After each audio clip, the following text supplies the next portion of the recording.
Chapter 19. I'm not supposed to overdo. I'm supposed to cut back when I'm tired. But I'd like to mention that baseball takes time and energy. Developing talent in people does too. It isn't easy.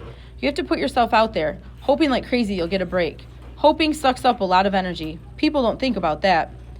We have 10 players now. Donald Mole wants to play. The problem is Donald Mole can't hit, run, catch, or field.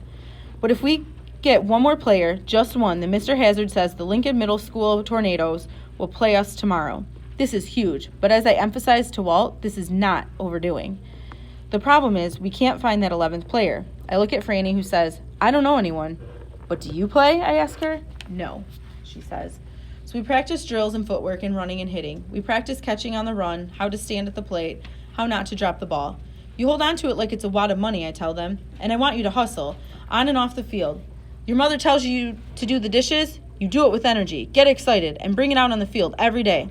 I tell Donald, picture in your mind where you want that ball to go when you hit it. I can't, he says. At least he's honest.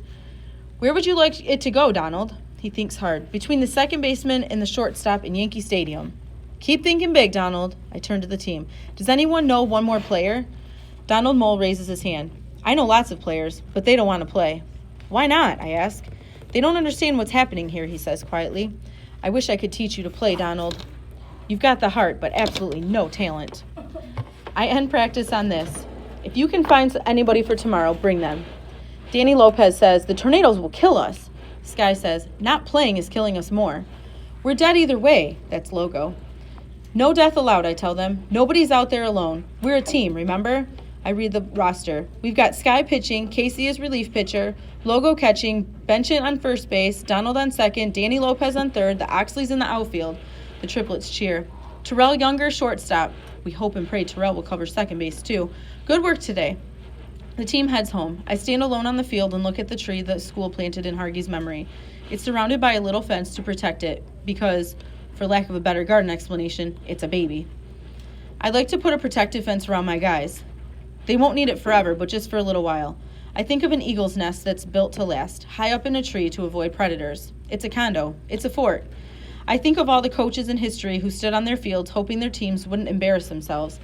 There's so many great coaches out there. Why did Hillcrest get stuck with two such bad ones?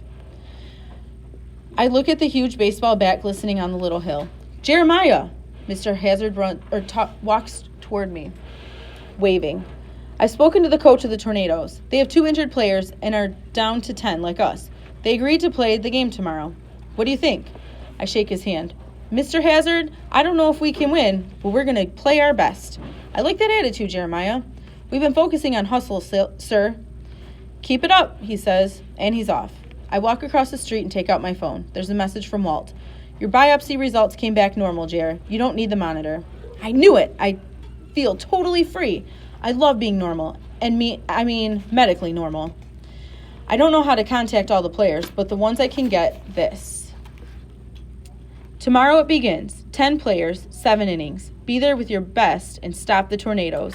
Pass it on.